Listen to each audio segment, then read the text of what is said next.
महाराष्ट्र के हर toll नाके पर MNS के कार्यकर्ता watch रखेंगे और इससे दिन भर में होने वाली आमदनी का लेखा जोखा जमा करेंगे।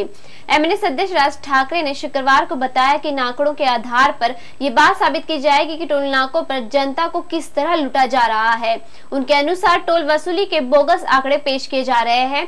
हर टोल नाके पर मनसे के 50 कार्यकर्ता अगले 15 दिनों तक गुजरने वाले वाहनों और उनमें होने वाली वसूली का हिसाब रखेंगे, जिसमें सरकार का झूठ उजागर हो जाएगा।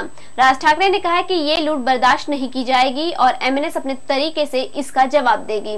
उन्होंने ये भी आरोप लगाया कि टोल ठेकेदारों ने विपक्षी पार्टियों को भी मैनेज कर रखा है और वे भी पैर पर पैर चढ़ाए आराम से यह लूट देख रहे हैं। माझं असं म्हणणं की ह्या सगळ्या गोष्टी सरकारच्या निदर्शनास आणणं गरजेचं आहे, ज्या मी आणतोय।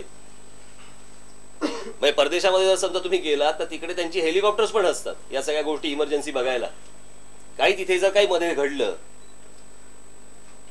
आताही कित्येकदा हे सगळे रस्ते असेच बंद असतात। एवढं सगळं टोलवरती सगळं प्रकरण चालू आहे। विरोधी पक्ष आहेत कुठे? कुठे शिवसेना, कुठे भारतीय जनता पक्ष?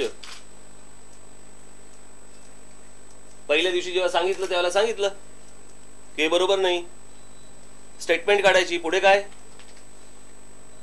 कारण या सगळ्यांचे यांचेही संबंध। विरोधी पक्षाला घातले सगळ्यांनी खिशात, त्याच्यामुळे ते काही बोलत नाही, बोलणारही नाहीत।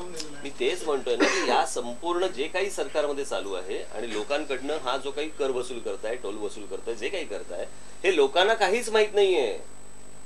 अचानक राज्य सरकारला काहीतरी वाटतं, त्याच्यानंतर एक तिकडे टोल बसवला जातो, लोक आपले अच्छा टोल का, किती टोल, बरं एवढा टोल भरून चालले।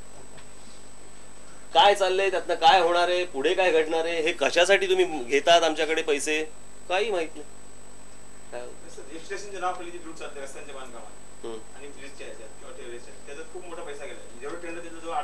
आता सायन पनवेल, ज्यांना रस्ते करायची अक्कल नाही, ज्यांनी आयुष्यात कधी रस्त्याची कामं केलेली नाहीयेत, अशा लोकांनी टेंडर त्यांना दिले गेले।